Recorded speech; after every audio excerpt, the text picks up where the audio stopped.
Yo, welcome everybody.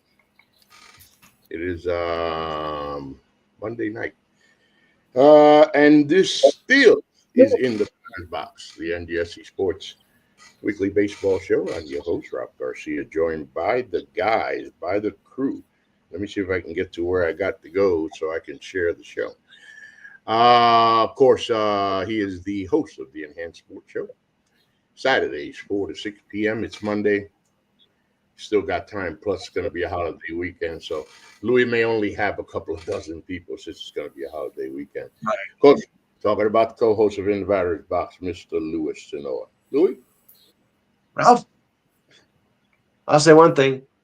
Over the month of June, both our New York teams have sucked.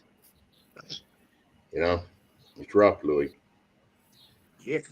I'm still having problems here, guys. Not exactly understanding why all of a sudden did I piss off Facebook in a different way? By the way, the other co-host, of course, in my right hand is John Doucette. John?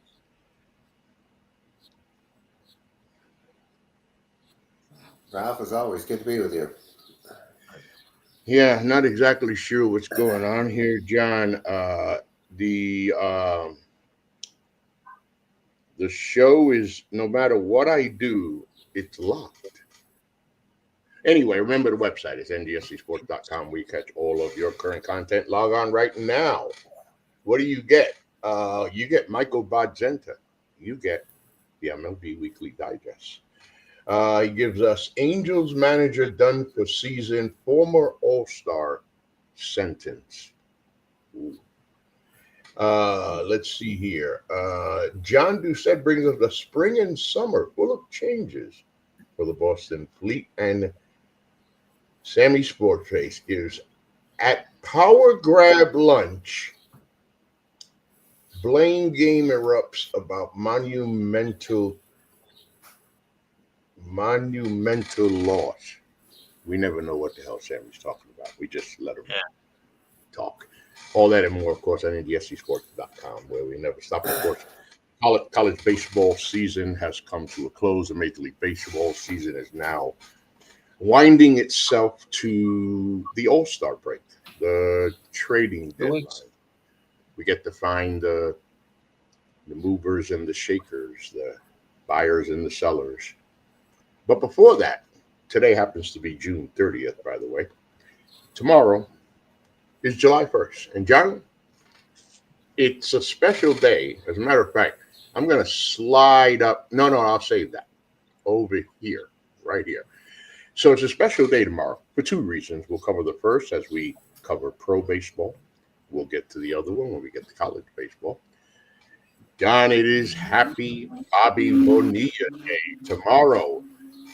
You know, about the only thing now that comes to mind for me, John, when I think of Bobby Bonilla Day is, oh, that's still going? How much are you getting paid this year? John? The same as he's always gotten paid. The number doesn't change. Yeah, I know. Just using a little sarcasm. I know he's still getting it's paid. the deferred payments and contracts that. Yeah. I mean, it's the deferred payments and contracts that owners really try to stay away from. But on this particular case, Right. the Met ownership decided that a wise idea to give him a contract that was backloaded with all sorts of deferred payments, and the interest on those payments has allowed this contract to continue far longer than it should. Consequently, he's getting paid basically for doing nothing. John, safe to say, Louis, safe to say, we're never going to know if it's the greatest, but without a doubt, one of the greatest contracts ever signed. And remember, in a day and age where contracts are now like astronomically stupid, this was not astronomically stupid. It's a bargain considered today. But John, when the deal was made, some people like, what? This guy's taking all this deferred money, and I went, hey, that's become a little popular now, John. Yeah. It has become popular, and it's the interest that goes along with the deferred payments that makes it even popular. And that's really what he's been able to take advantage of, is the interest that's been applied to the deferred payments. Yeah, it's been a windfall, and players, Shohei Ohtani, others have contracts that have a bunch of deferred payments on it. So, I mean, Louis, look, if I'm going to get all this money up front, and then you're going to give me all this money on the backside, even more. Why not? Yeah. Why not? Why not? Anyway, happy Bobby, we got a comment here. Somebody's poking their nose where it belongs. Mike Stewart, how are you, Mike Stewart? Mike Stewart, of course, a friend of ours from the Boston Fleet Group page. Mike, tell me about stupid money. Yeah, Mike, stupid, right?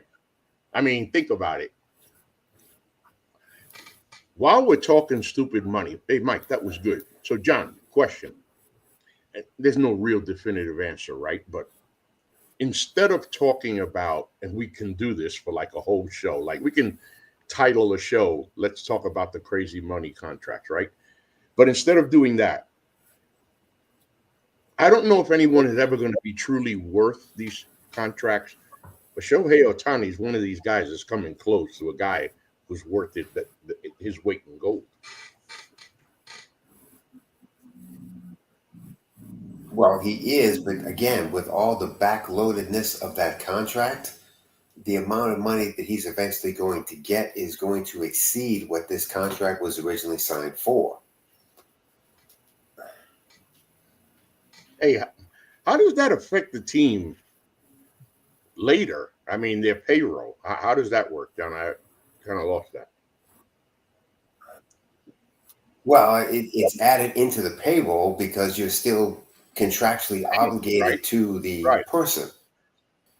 So even if the person is not playing for you anymore, you're still contractually. So he's still on the books, in other words, and he's on the books until you eventually stop paying the deferred payment and the interest that goes along with it.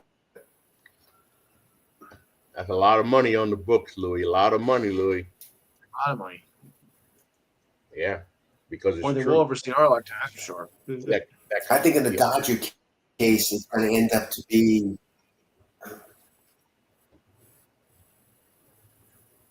Yeah. In the Dodgers case, it could end up to be about $1 billion. Yeah, I know a contract that really looks like this is going to be this by the time it's all said and done. Hey, smart move. We all work to save money. He's going to have it waiting for him.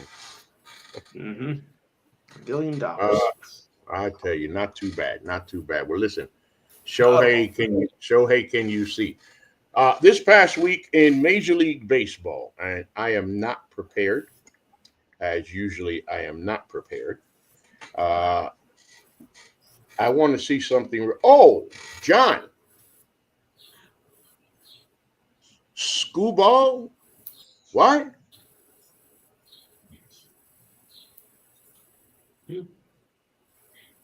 I think last night, that was impressive. That was very, very impressive last night. It took this guy 11 batters. I mean, that was 7 innings of 1 hit, 12 strikeout baseball. All right, John, 11. It only took 11 batters, I believe, for him to strike out the entire team. That is absolutely ridiculous. That is absolutely ridiculous. Let me close this out. I don't know, Louis. You're noticing he's going to be the first half Cy Young winner in the American League, no question. Probably will be the starter of the All-Star game too. Oh yeah, right. Louis, you're noticing the delay with John? Yes. Okay. All right. Just wanted to make sure. Yeah, I know. We'll keep on working with StreamYard and Zoom and seeing. Who knows? Okay. Maybe it's time to find another platform. They should have another platform by now. Maybe I should start with. Hey, by the way, here's a question. Yes. You know that with Facebook Live, when they first started, you could bring people on. You do Facebook Live, Louis, now? I do, yes. Yeah, but you don't bring anybody on. So my Could. question, what I'm getting at, John, is when Facebook first started the video stuff, they only allowed the iPhones. Figure the iPhones get first crack, but they only allowed the iPhones to be able to allow other people to join the video. I wonder if that's changed. I'll check on that. I'll check on that. All right. Yeah. Yes. Scubal, 11 Okay. batter. He strikes out the entire team. It only took it was a ridiculous. Said this guy is so That is freaking ridiculous. dominating. Yeah, Louis, so dominating.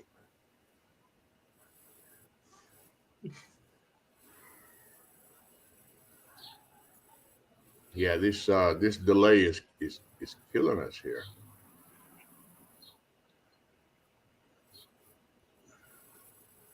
Well, Really let's stink. face it. I mean, Scoobel is an ace, and unfortunately, for everybody in the American League, you have to deal with him at some point along the way. And he's the reason why the Tigers are where they are. And come playoff time, he's going to be even more difficult to have to deal with because of shortened series. Look, Yeah. the Twins last night only had one hit in 7 innings that he was out there, and the 12 strikeouts that he got became just a double-edged sword that Minnesota couldn't handle. Now, yeah, we're gonna get to the freaking Mets and all that stuff in a moment. That obviously did not go well. No, it did not. No, not at all. But Louis, the New York Yankees, their lead is now what? A game and a half over Tampa, 3 over Toronto. What's going on, Yeah. Louis? I mean, like I said, both our New York teams are horrible. I mean, the Mets in their last 16 are 3-13, and the Yankees are just as bad. I mean, the pitching I think has become a bit erratic, even though Judge is still hitting home runs, but for the rest of the team, it's they're seriously lacking here, and the And Rays just found a way to catch up. I mean, it's yeah, I mean, I know every team goes through a slump, but when you're only like 3-13 your last 16 games or whatever it is, I mean that is a very negative sign right there. and John, I speak for both our sides because the Mets aren't doing so great either. I mean, oh, they've even lost the lead. I'll keep it brief. I'll keep it brief because I know because the Mets even lost their lead and they're back and forth with the Phillies, and I did expect it to be a 2-team race. But how do you blow like a 5.5 game lead and now this? I mean, there is something seriously. Maybe some of the Hudson River that's causing the problem. we're lucky that the Phillies are losing at the same time we're getting our ass kicked by a lowly Right. Pittsburgh Pirate team. But John, in That's the even worse. Yankees case, John, talk about carrying your load and carrying a team. As the Yankees struggle, Aaron Judge doesn't seem to have a struggle in him yet. No. Well, maybe he doesn't, but the rest of that team certainly does. There's no question about that. And I do wonder about Tampa Bay. They're playing outdoors. They're playing on a grass surface. And Yeah. I do wonder if that is helping them to stay healthy enough to make this push, as opposed to playing indoors on a carpet that unfortunately, from time to time, really wreaked havoc with the injury aspect of this team. This year, it's a complete opposite, outdoors on grass. I wonder if that's really helping them to be who they've become, because they're getting great pitching.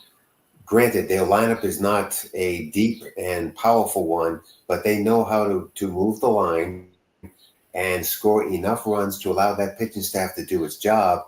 I do wonder if being on grass has been really the missing element to this team being better than what they've been. Okay, Possible. I like that, John, because think of what you just said right there. We take out where they're playing first.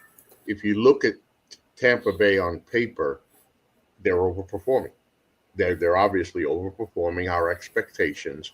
And I was wondering, so what is it that's happening? Because it isn't like the Yankees are playing bad baseball. They're going through a slump, but it's still a damn good baseball team with an MVP in their lineup. And you just brought up a good point there, John. Could that? It looks like it's made a difference. Yeah, seems that Yeah. way, doesn't it? I think it has. I think Yeah. playing outdoors on the grass has made a Yeah. significant difference in this team. Yeah, that's pretty good, John. That's pretty good. And Who'd have thought? so, speaking of school, by the way, the Detroit Tigers.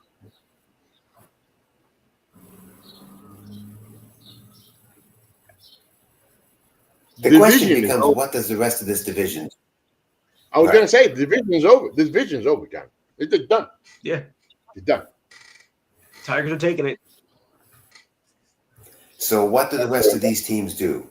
And remember, yeah. Remember, I told you. Because they've all July. and I think the one of the three that really has the major decisions to make are the Minnesota Twins, because the team is up for sale and because their television contract is terrible and needs to be reconstructed over the summer. I think that's the team that's going to wave the white flag first.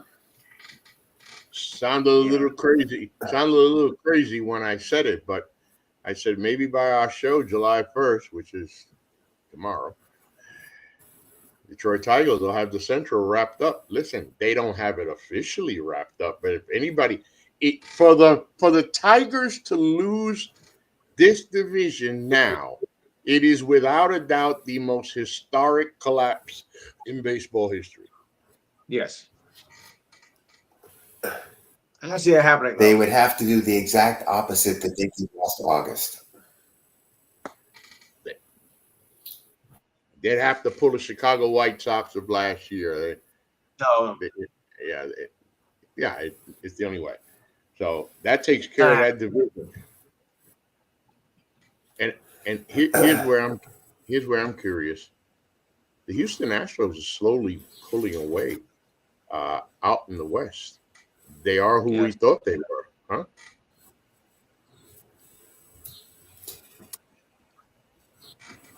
Jeremy Pena is having a tremendous first half of the year. You're going to have to put his name into the MVP conversation because he's having that type of a first half of the season.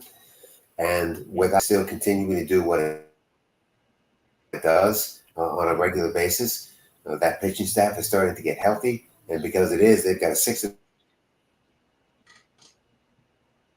game lead and still having a very, very good pitching staff. They just can't score enough runs. Yeah, because that division right there, Louis, Seattle 6.5 back in second. The Angels, just the fact that I said the Angels are in third place, I had to do a double take and say, holy crap, the Angels are in third place. 8.5 games out, 9 games out. I know that the Oakland A's have already won more games than I thought they were going to win all year long. So congratulations. Yeah, so did I. Hey, Louis, I thought they were going to be really bad. Now they're 34-52. Nobody said they're good, but they're better than I thought they were going to be. Another team that has no hope. I mean, 34 and 52. I mean, that's nothing to be proud of. But it is a slight improvement from last year, but still nothing to brag about. I mean, they're still last in the AL West. Yeah, they made it official, John. You're going to Vegas. What happens there will stay. And if the shovels are in the ground, then it's time to go to Vegas. And by the way, speaking of the Angels, that team is in the wild card contention hunt.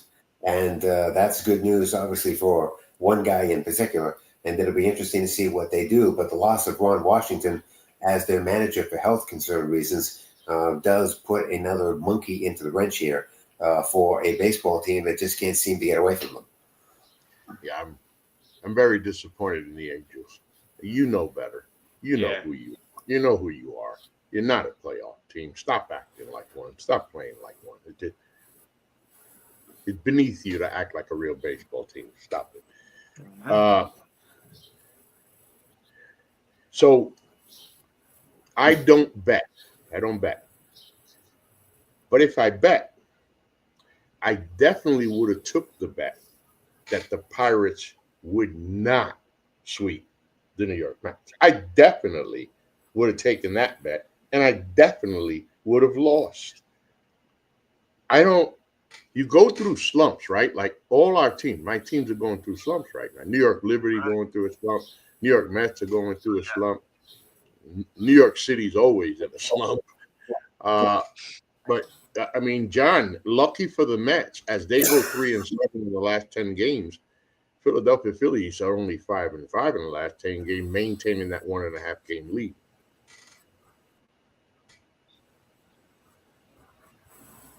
Yeah, but it's a shaky 1.5 game lead, and the Phillies are still breathing down their neck, and as long as the Phillies are breathing down their neck, that's going to be a problem. It does appear it's going to be a 2-team race, and which team makes the move at the deadline, I think, ends up being the one that wins.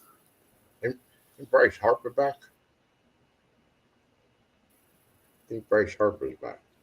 He will be back soon. Yes, Harper will be back. Took batting practice for the first time on Saturday in Atlanta, and said things went well. And so if that continues, he should be back, I'd say, right after the All-Star break. Well, I'm going to double check that. I don't know if I heard something. And we've got hey, Louis, we got a doozy in the NL Central. You know how we joke all the time. The Centrals, the Centrals are always bad. And here we got the Cubs in first, Milwaukee 2 back, St. Louis 2.5 back, and the Cincinnati Reds 5 games back. Pretty tight, Louis. Pretty tight. Very tight. The surprise to the league all year. You know, John, the team that you always worry about in that division, you should worry about them this year. St. Louis Cardinals are playing good baseball. Mm-hmm. And that was the team that was going to sell their parts at the beginning of the season and yet chose not to, and it ended up to be a wise decision. Yeah. And of course, Louis, the only team that, hey, John, do yourself a favor, John. Get out and come back in. Let's see if that gets you better. Yeah. In the meantime, Louis, who's the only team that could beat the Los Angeles Dodgers? Would it be the Dodgers themselves? Los Angeles Dodgers. They got a 7-game lead on the Padres, 7.5 on San Francisco. Yeah, that's good because it wasn't us, Louis. Usually it's me.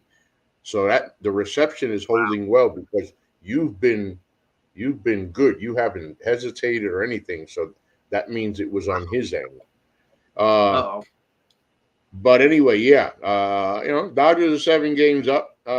We'll see what happens in LA. Because it looked a bit more competitive, say about 6 weeks ago, and the Padres are breathing down the Dodgers' neck.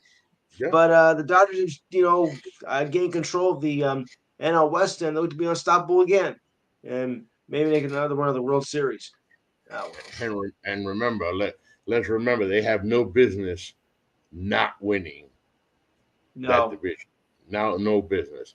All-Star game. All-Star, your ballot will finalize a vote now. Okay, so voting, of course, is underway for the All-Star game. I'd like to get John back here as we get out of we're going to go into college.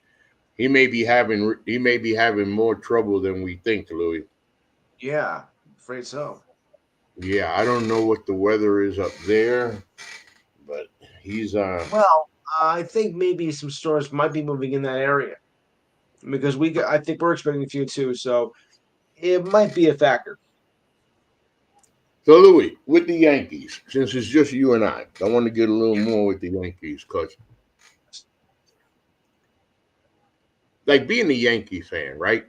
You see this powerful lineup that you have. You see Aaron Judge, and it's got to be frustrating because you see Aaron Judge having this monstrous season, and you would think with a guy like that leading the charge and the lineup that you guys have, that you guys should be playing better baseball as a whole and not depending so much on Aaron Judge. Yeah, because one guy cannot carry a whole team. I mean, you got 26 other players, and they all contribute. Aaron Judge, having a phenomenal year, but he can't do it all by himself. So there's there's just something wrong. They're not hitting. Maybe there's something wrong with the water in the Hudson River. Well, that's just my guess. Yeah, But because the Rays are not going to stop coming, Louis. You know the Rays. Hey, John, no, testing 1, 2, 3.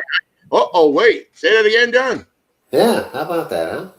Look at that. He's it's a working miracle. now. Look out. Hey, John, by the way, I pulled this up just before we get off of Major League Baseball. From MLB.com, the 2025 All-Star Futures Game Rosters revealed. Very Yeah, the interesting. Futures game will be the first game. Well, actually, the HBCU Classic will be first, and then the Futures game comes up. A whole bunch of events are going to take place in Atlanta once that gets started next week. Mm. That is very interesting. Will be played Saturday, July 12th at Truist Park Yep. in Atlanta. Gonna have to take a good look at that right there.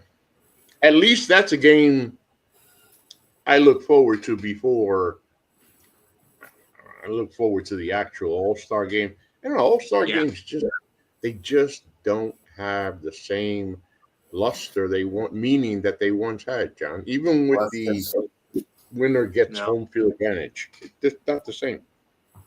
What can I say? These players don't care anymore. It's just an exhibition that is meaningless, and it's the way that they're treated. And that's how they treat it too. No, it's the All-Star game. Big deal. And it's a damn shame because it's happening in the NBA to the point where Adam Silver had to change the format finally to a format that I believe and many believe is going to work. Oh yeah, USA versus the world. Newsflash, USA. The Europeans are not coming to play, not to screw around. John, those Europeans are going to come to kick their asses. Well, let's put it this way, because thinking of, say, an international competition, now, before the Olympics, they had this competition, they call it the World Basketball Classic, or they call it, and it's like European players against us, and the European players really, really could, they really do kick our asses, because like in 2020, let's see, we're in 2025 now, in the 2023 final, they beat the crap out of us. Okay. We've lost by about 12 points. I mean, European players have adapted to our American style, and they know how to beat us in our own game. Now, Olympic competition, that's something different. But this is, like a year prior to the Summer Olympics. But in those competitions, they beat us hands down. And it's a little scary, to be honest with you. Yeah. I mean, John, is there anything to look forward to at the MLB All-Star game this year? Well, there's always going to be the pitcher-batter confrontation that's never staged because pitchers don't want to get lit up by anybody. And so that's always going to be the one aspect of the game that separates it from the others. But other than that, no. I mean, they're competitive games to a point, but again, for the most part, it's pitchers dominating these lineups because you're only having to pitch one inning. And so they throw their 15, 20 pitches. They throw max out as they always do. And that's why you get low-scoring games that are dominated by these guys. And unfortunately, they don't do very well when it comes to television based on that. Well, I won't lie. I won't be watching. Well, I mean, you want to see Paul Skeens go up against, the best hitters in the American League to see what he can do. And you know what he's going to do. And the same thing with Scuba. You want to see Scuba go up against the best hitters in the National League because you want to see him dominate these hitters. But after that, it's the same thing. When the hell are the hitters going to start hitting the pitcher's pitches? I mean, it's great pitching dominance. So when do the players, the hitters that are all-stars, decide to be all-stars and hit these damn balls? Well, let's face it, it's awfully hard to hit these guys. I mean, if you can't hit them during a regulation game, how are you going to hit them in one inning? You can't. So like we said at the beginning of the show, happy July 1st, which is, of course, known as Happy Bobby Bonilla Day. But tomorrow marks a new era in college sports. So I asked Google AI, July 1st, college sports. And AI said to me, July 1st marks a significant date for college sports, as it is when the NCAA settlement goes into effect, allowing universities to directly compensate student athletes for their name, image, and likeness. This change fundamentally alters the landscape of college athletics, moving away from the traditional amateur model. John, when I read that, the first thing that stuck out of that whole thing was traditional amateur model. For me growing up, for me as a football fan, for me as a whatever sports fan, it was always it was a life balance to have professional sports where the athletes got paid to play, Mhm. college sports where kids went to learn first. But if you had a special talent, you'd be lucky enough to one day make it to the big leagues where you would get paid. And then there's high school, where your ass is generally there to shut up and learn, okay? But luckily for us, there are some special athletes that come out of there. July 1st, John, may be the day for this to happen. But we already have high school athletes making money hand over fist.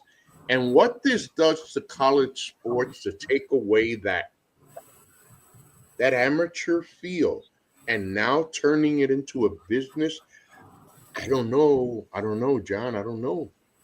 Well, the question becomes, will it become a business for all sports? And I think that answer is still no.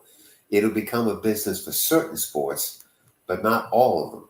And I think that's where to me, that's where this becomes very, very interesting. I mean, for those track and field athletes, cross country athletes, uh, what are they going to get out of this? How much can they get out of this? Because really, there's sports at the professional level, especially cross country. There is no such thing. Field hockey would be another sport that I would put in that category. Not all of these sports at the collegiate level are going to be able to take advantage of what football players and basketball players and soccer players, and I would even add lacrosse to this, are going to be able to get out of this. So there's going to be that tier that's going to have the main sports at the top and then the secondary ones at the bottom. And it's how the bottom gets taken care of that I think becomes the real fascinating part to all of this. I don't know. Louis, we see our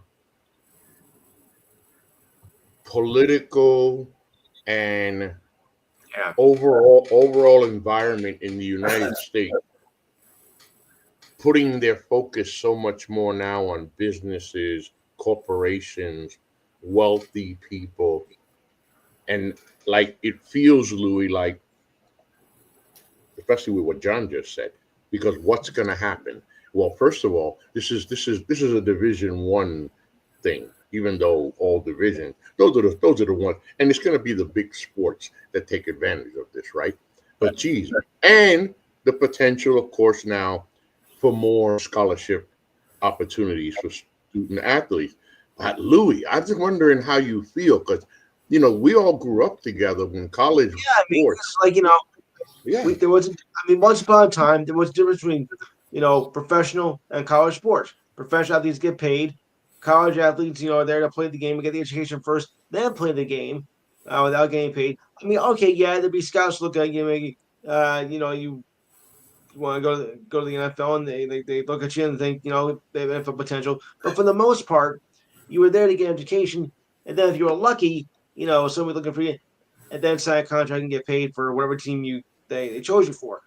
But welcome to the 21st century, and the NIL has changed the whole aspect of college sports, particularly I more like say college basketball and college football, baseball.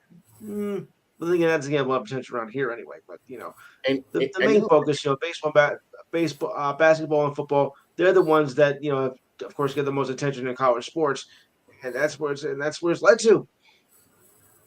John, it's just me, John. I just thought of something. Uh, doesn't this take the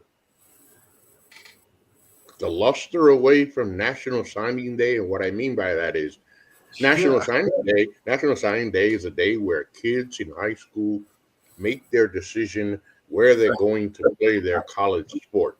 Right. Well, hell, it's already dictated by money at the high school level. So what the hell is signing day for now? Just to say where you're going? You might Right. not play. It's not the formality of it. That's really what that becomes. It's just the formality of it. It's just watching a kid sign his name on a dotted line. That's all that will now become. Mm-hmm. The the job that I had before the one I have now was based on collegiate sports, recruiting high school football players and doing whatever we could to help them get to the next level. And I remember having conversations with parents, and every once in a while the conversation came up about National Signing Day. That's like one of the holy grails of being a high school athlete, is to be able to even put yourself in a position to say, I'm going to be a part. I'm good enough to be a part of National Signing Day. Now the kids are going to be like, dude, bruh, I just want to get paid. What you talking about? It's like, Now, I again, since this is a baseball show, we to a tailor this toward baseball. With the roster reduction being what it will become from 40 to 34, there's now going to become, I think, more money available based on the lack of scholarships that will now have to be thrown out there.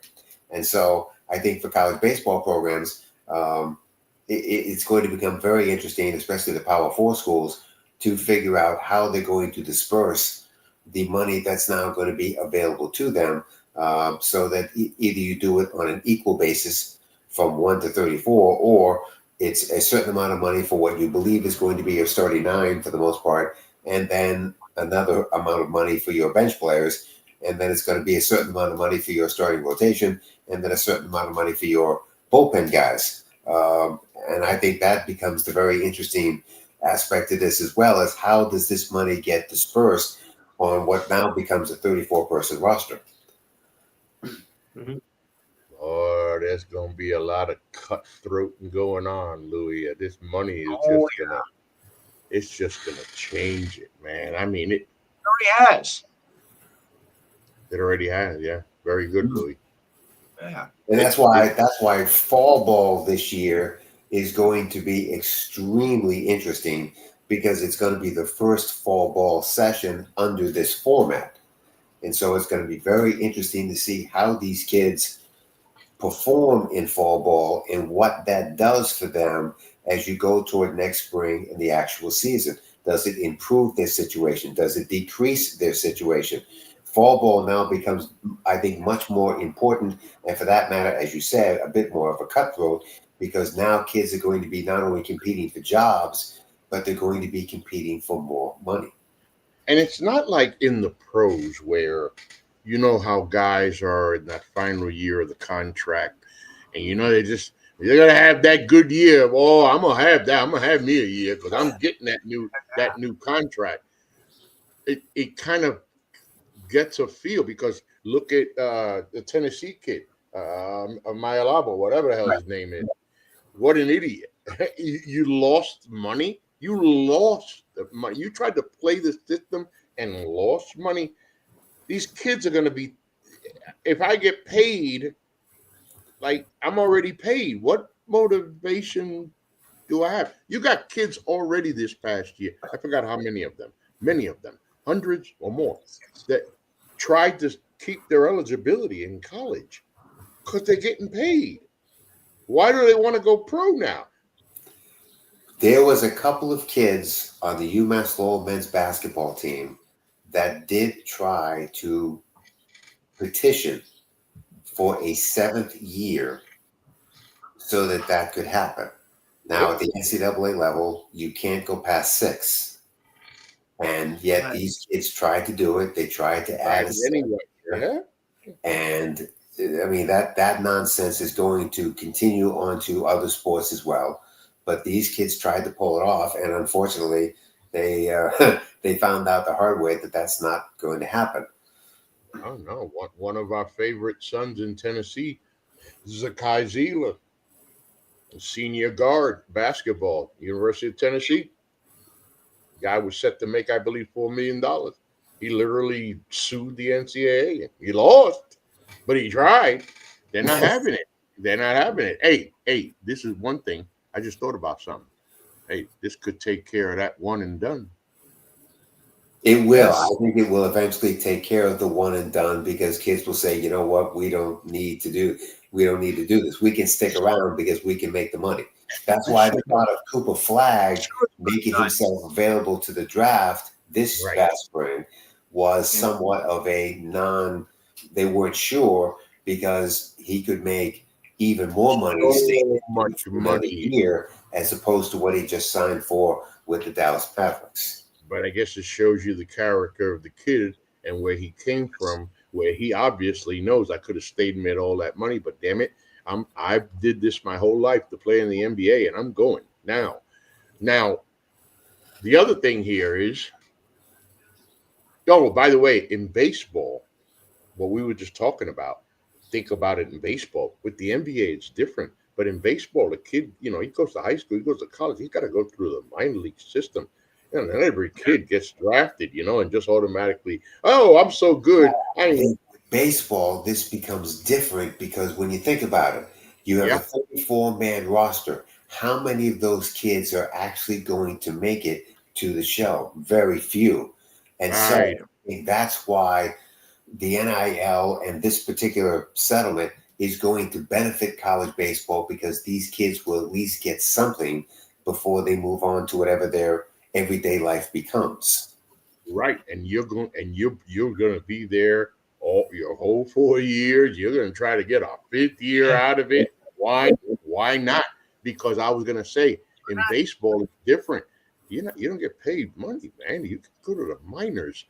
At least the minor league contracts are better now, but But not to still, the point where what you could get at the college level. That's the point.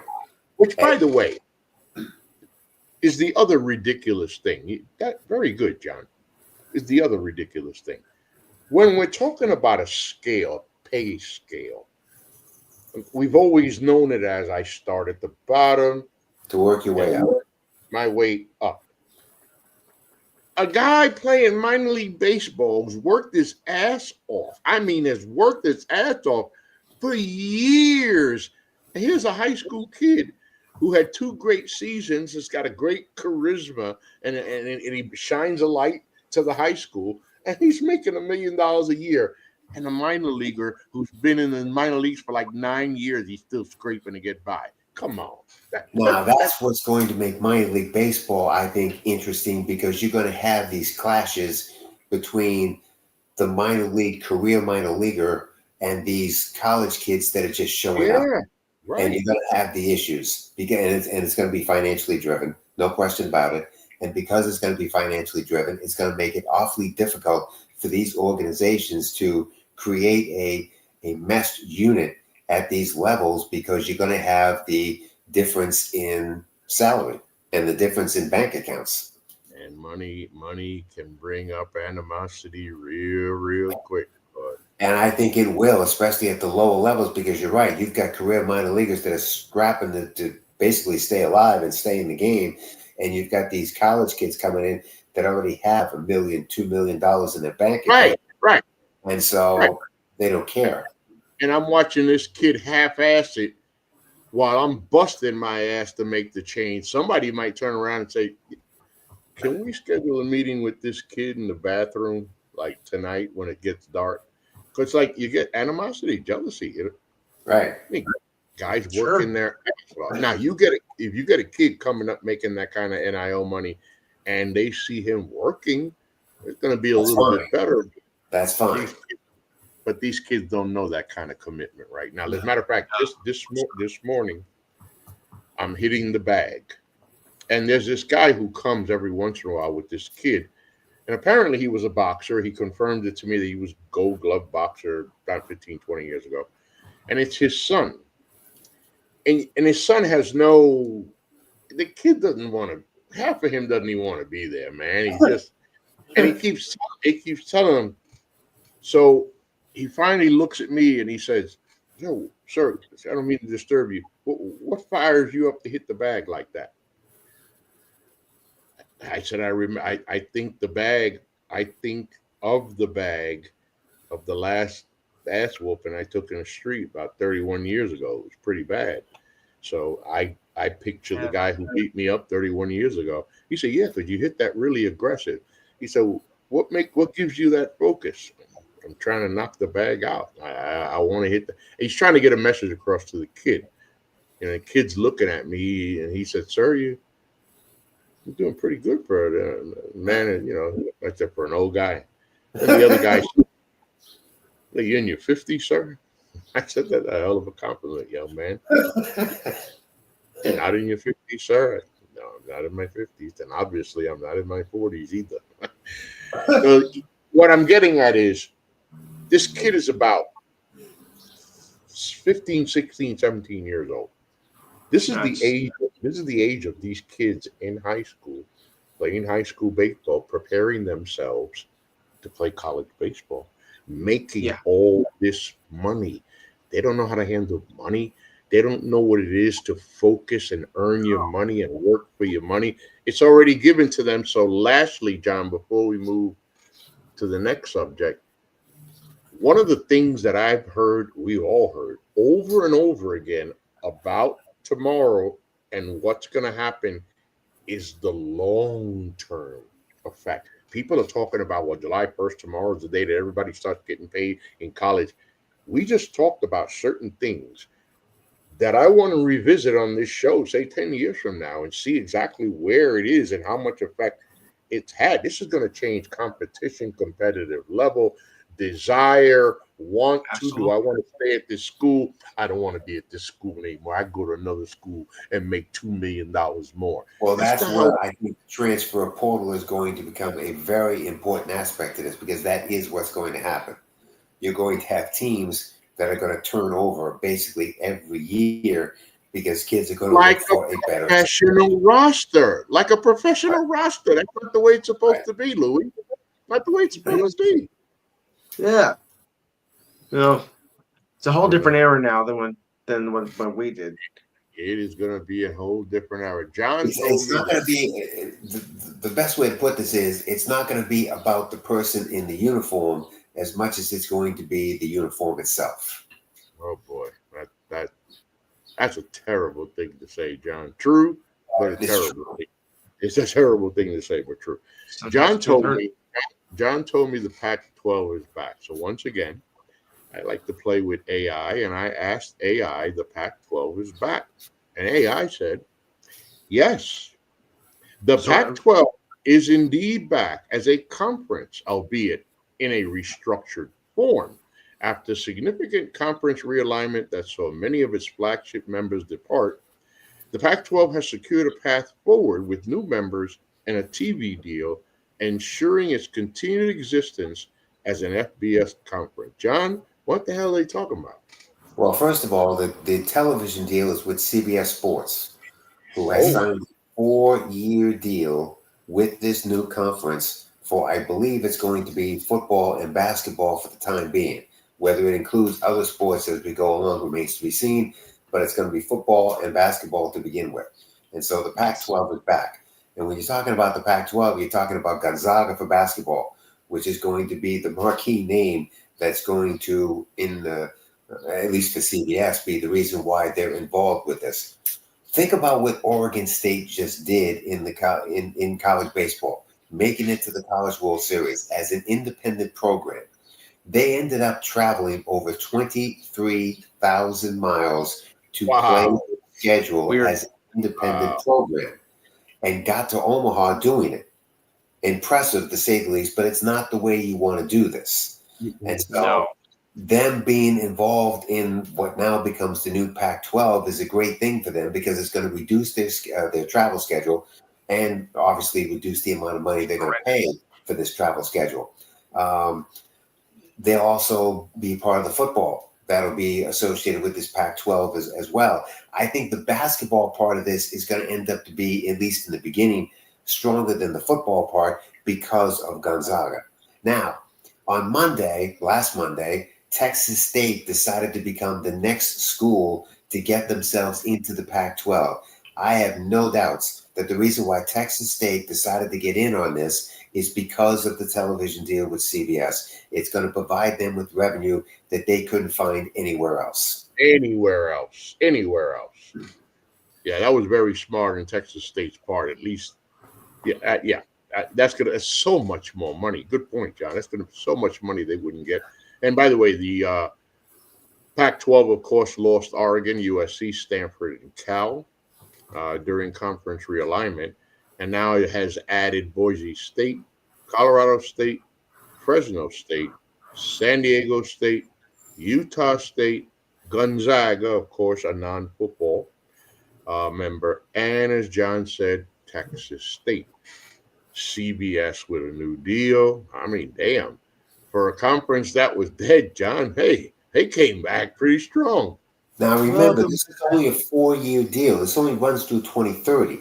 So I do think what CBS is looking at here is they're going to see how this conference sets itself up, what kind of competitive nature does it bring, obviously television ratings, because again, you're talking about a conference that for the most part is west of the Mississippi River. And so I think the numbers that they get for the football games and the basketball games that they eventually do are going to be a big story as to whether or not they advance this contract past the original 4-year format. Very interesting, Louis. Very interesting, Louis. Yeah, and I think by the time it happens, I'll be 60 years old. Yes, there's a thought. Yeah. But like you said, for a league that was once dead, it's sort of back. I mean, it doesn't have its original members, but it's the next best thing they could possibly do. I mean, because to me, the Pac-12 was always like USC, UCLA, UNLV, Arizona, ASU, etc. So it's back, but it's not what it used to be. It's shall I say revamped. It's not. It's never like the same, but it's nice to have the conference back. Now, can you do something? Bring the Big East back to college football? That's not a story, though. Now, Louis brought up UCLA. It's a very interesting story with UCLA. They're in the Big Ten. The Big Ten is a college hockey hotbed. A lot of college hockey is in that particular conference. Exactly. That conference has been attempting to put a lot of pressure on UCLA and USC to develop college hockey programs to fit in with the rest of that league that does the same thing. Now, the key to this is, in USC's case, they have a very successful club hockey program that makes millions of dollars. Believe it or not, makes millions of dollars. And USC wants to keep it that way. They don't want to advance this to a Division I program. UCLA has also begun exploring a club hockey program for the same purpose, and they don't want to make it Division I either.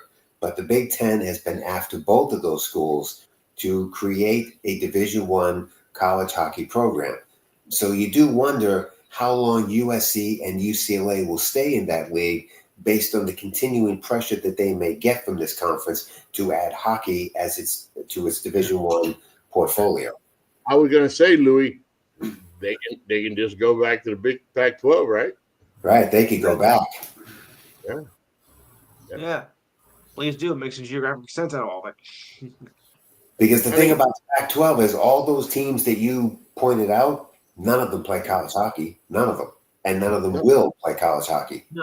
And so if those two schools really want to stay away from that particular sport, going back to the Pac-12 probably makes the most sense. Wouldn't that be something, huh? That's to me as far as I'm concerned. Wouldn't that be something? Well, that's going to be interesting to see. I like that little added little caveat there, John, because as you started speaking, that's the first thing that came to my head. And then the only answer is to go back to the Pac-12. Where else are they going to go? Right. Yeah. And programs like those two programs, those are two marquee programs that could continue to extend their deal. Two superior programs, that one benefits them for going back and benefits this new Pac-12 to have those teams back in it. Because let's be honest, right? Oregon State, Boise State, Fresno State, Texas, Colorado State, right? Except in football, there really isn't any marquee matchups that you would look at here. Basketball, because you have Gonzaga, there's your hook. Oh, but Gonzaga's going to be whooping every damn team's butt in that conference. Yeah. So really, what kind of basketball conference will it be?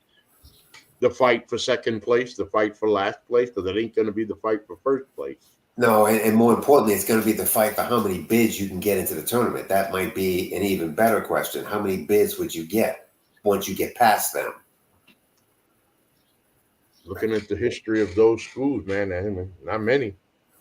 No, and that's why I think that's why the television deal is only a 4-year deal, because I think CBS is concerned about the lack of competition that might be in this league and the lack of attention they'll get for But if you get it.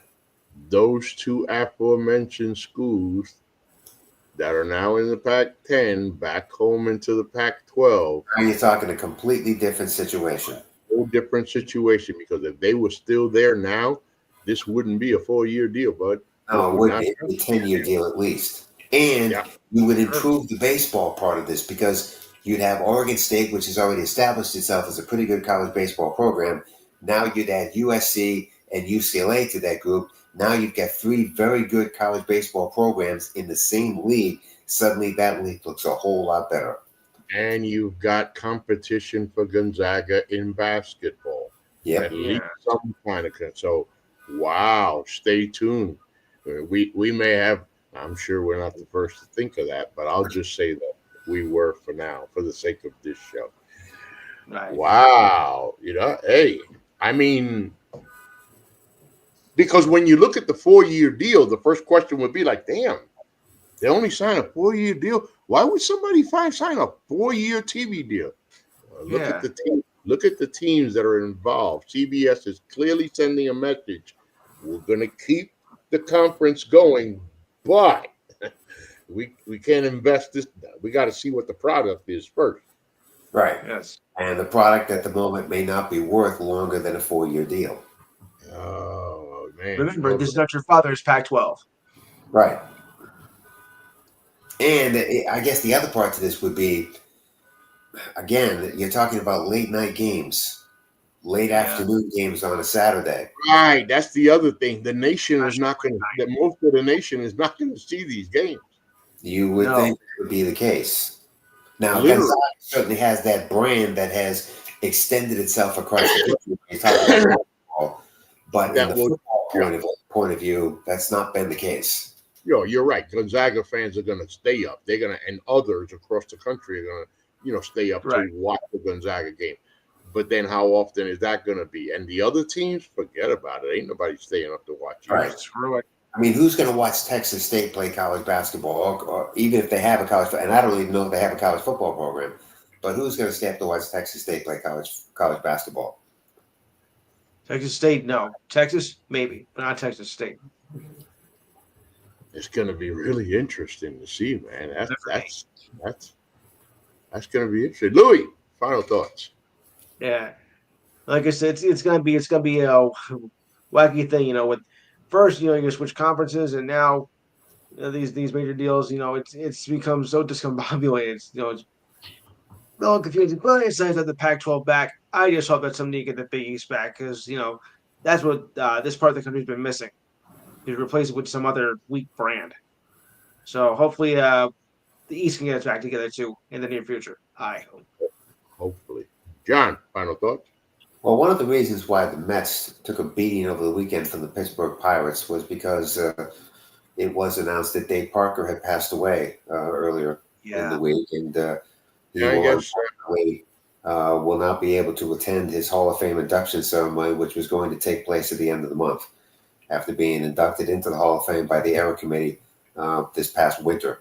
And the Pirates certainly celebrated his legacy with the Pirates and with the other teams they play with in Major League Baseball by going out and taking care of business with the Mets over the weekend the way that they did, especially on Saturday and Sunday. So that's what it was. Player, and it's unfortunate that he will not get to see his plaque in Cooperstown at the end of the month. That's what it is. So that's what happened. The spirit of Dave Parker literally entered multiple bodies of Pittsburgh Pirate baseball players over the weekend. And the guy, I got his official stats here now. 15 of 17. Yeah, he was, yeah. Way to go, Dave. By the way, rest in peace, Dave Barker, the Cobra. Good memories. Member of some good Pirate baseball teams, member of some bad Pirate baseball teams. Yeah, Semi World Series. Both. Also, had pretty good stint with the Cincinnati Reds too. When he eventually ended up over there, there were 4 teams that he played with all together, and I think the Pirates and the Reds would be the 2 teams that he had probably his best years with. Mostly the Pirates. Yeah, mostly the Pirates. That's right, mostly the Pirates. Yes. But I mean, he did with Tyler. When I saw the agenda, I knew what my final thought was right away.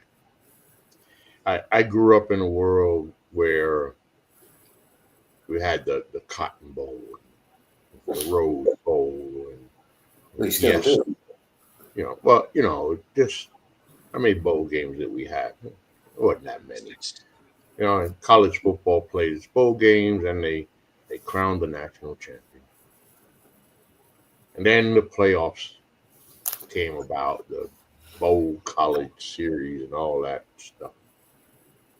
I remember when they first made it, and 4 teams, and you can forget about it. We'll never expand. Not going to happen. It's like a soap opera. As soon as they say that, you know expansion is happening. And you knew it was going to happen when it was 4 teams, because there's no way they're going to keep it to 4 teams. Well, eventually it's going to be what? Are we going to have a field of 64 eventually in college football? I don't know. I don't think so, but I don't know. I do know this. Tomorrow, July 1st, the college sports I have known my whole life. Yes, it has changed the last several years. Yep. But it is about to change. And I mean, there is going to be some mammoth effects from this ruling. Listen, I'm all for people getting paid. Don't listen. I'm a man right now. I haven't saved enough money. I'm going to die knowing I didn't save enough money. I didn't do it the right way. I don't want anyone cheated of their money. But when we talk about money, like in life, you don't talk about a 12-year-old kid making $8,000 a day. You talk about a 12-year-old kid. If you're 12 years old, you make $8 in one day. Hot damn! Especially when we were 12 years old. Hey, $8 went a long way when we were kids. You got 12-year-old.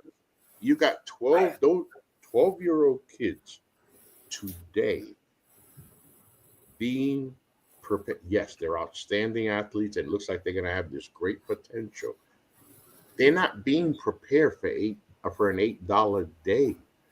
They're already being prepped for the $8,000 day, the $10,000 day, the signing of a contract, the business deals, the appearances.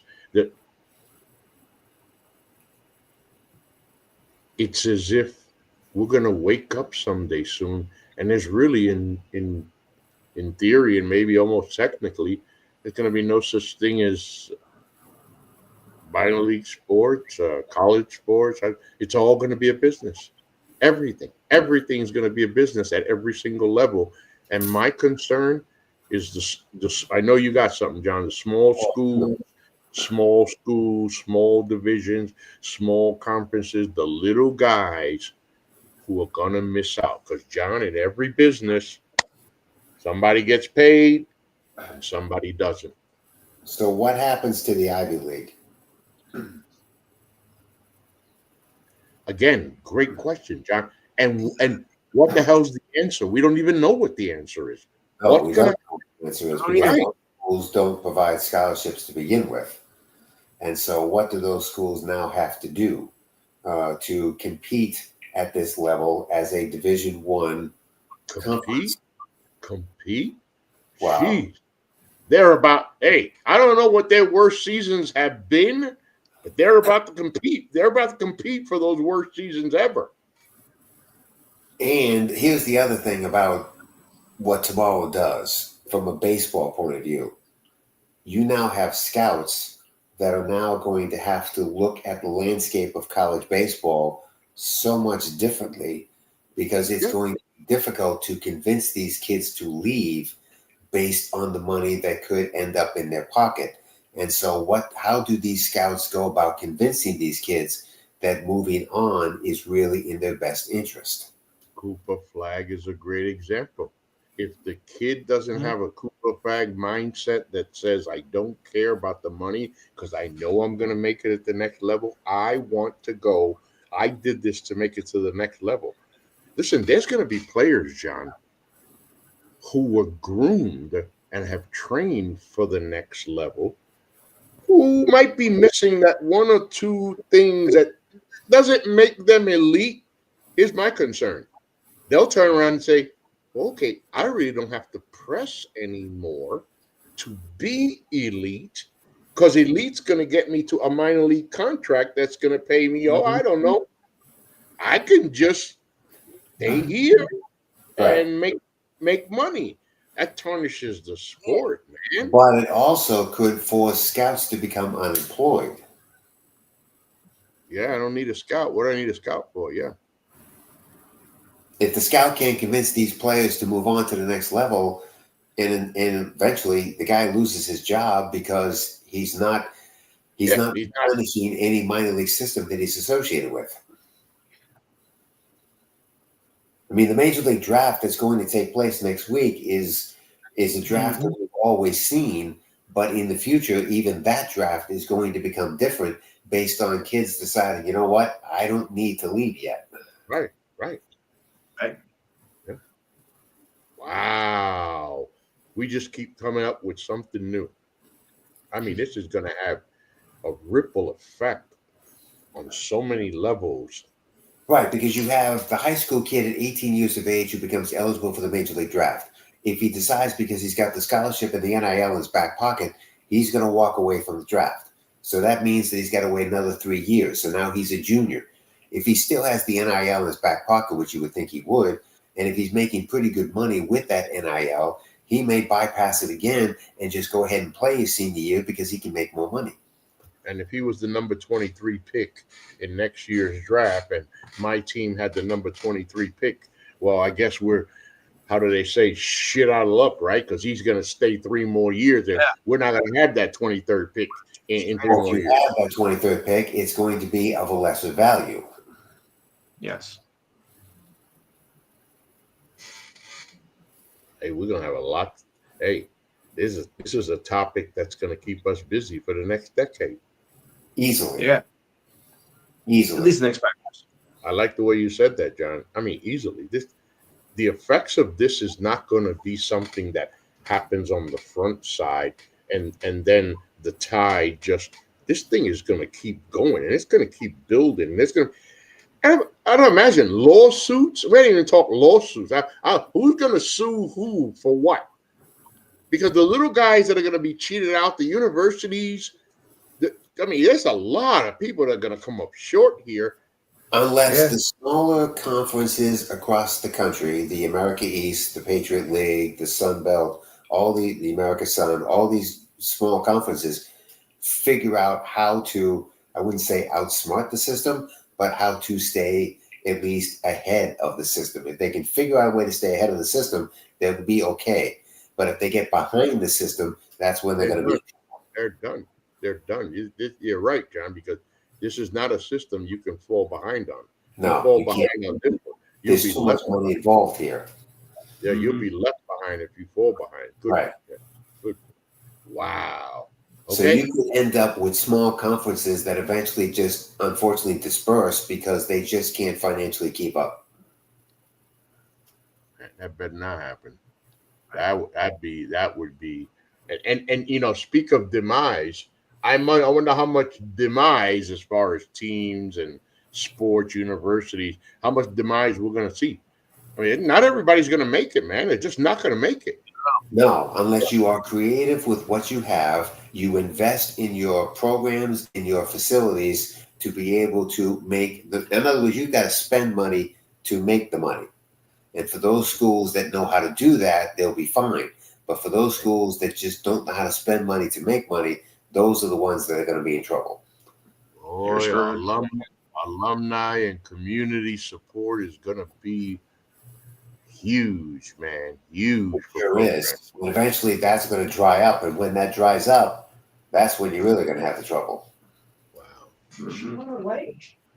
There you have it, folks. This is In the Batter's Box, the NDSC Sports Weekly Baseball Show. I'm your host, Ralph Garcia, joined as always by Louis Tenor and my partner, John Doucette. We'll be back Wednesday. Oh, I should say first, this will be the final baseball show in 2 weeks as I am going on a well-deserved, long-awaited 2-week vacation. And All right. I'm going to have such a beautiful vacation that I'm only going to tell you that I'm going to an undisclosed location. How about that?